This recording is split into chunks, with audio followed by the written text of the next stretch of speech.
Bonjour la famille, bonjour tout le monde, comment allez-vous? Merci pour vos nombreux messages, merci pour vos merveilleux messages de soutien, d'encouragement. Merci beaucoup, nous nous sommes sentis vraiment aimés, nous nous sommes vraiment sentis soutenus. Merci pour tout. Gloire à Dieu qui est assis sur son trône. Donc Jésus-Christ est assis sur son trône, donc tout va bien. Merci Seigneur pour cette vie. Merci parce que tu t'es donné, parce que tu nous as aimés le premier. Merci Jésus-Christ pour ton amour, pour ta bonté, pour ta grâce et pour ta miséricorde. Merci pour tout ce que tu fais, que tu ne cesses de faire pour nous, pour tes enfants, pour ceux qui ont cru en toi, pour ceux qui t'ont accepté, Seigneur. Merci pour l'amour aussi, pour ceux qui ne te connaissent pas encore. Merci pour cette grâce, Père éternel. Merci de tout cœur. Merci Seigneur. Oh Jésus-Christ. Quelle est cette chose étrange qu'observaient les habitants de Galilée? Quelle est cette chose étrange? Quelle est cette nouvelle façon de faire les choses? Quel est cet homme qui ne veut pas se plier au règlement? Mais c'est quoi cette façon de faire les choses? Jésus-Christ est un révolutionnaire.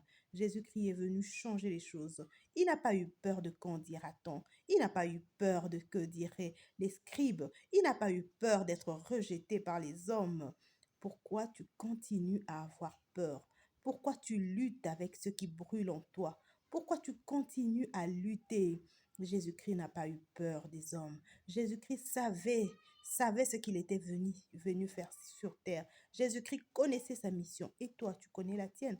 Quelle est ta vision? Quelle est ta vision des choses? Quel est le message que Dieu a mis en toi, que les humains doivent recevoir?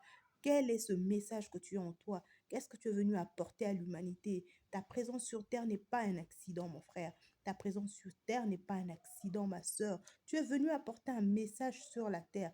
Mais quel est ce message? Qu'est-ce que Dieu a mis en toi? Il est temps de prendre du temps pour demander à Dieu ce que tu es venu faire sur terre. La raison de ta présence sur terre.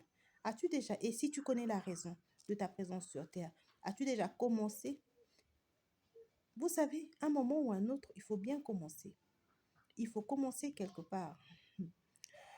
Le diable est rusé. Il va te faire croire que tu te rebelles. Il va te faire croire que tu es hors norme. Il va te faire croire que tu vas à l'encontre des choses. Mais tant que tu es rassuré que Christ est avec toi, que ce que tu fais est de Dieu, avance. Ne te laisse pas intimider.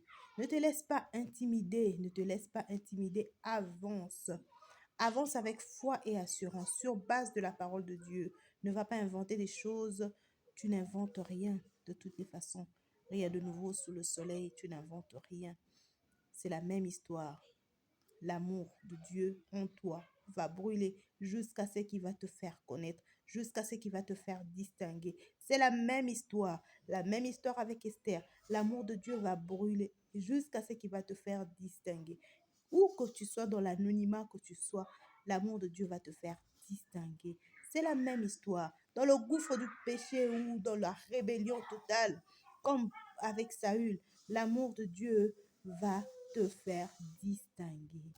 Oh, où te trouves-tu? Dans quelle situation tu te trouves en ce moment, ma sœur et mon frère? Dans quelle situation tu te trouves en ce moment? N'aie pas peur de qu'en dira-t-on. Ce que les hommes pensent ne va pas s'arrêter pour que toi tu avances. Les soucis de la vie ne vont pas s'arrêter pour que toi tu avances. Mais à un moment ou à un autre, il faut savoir prendre des décisions. Aujourd'hui est le jour qu'a fait le Seigneur. Aujourd'hui est ce jour où tu dois te lever maintenant. Demander la volonté de Dieu dans ta vie. Demander ce que Dieu attend de toi et de commencer.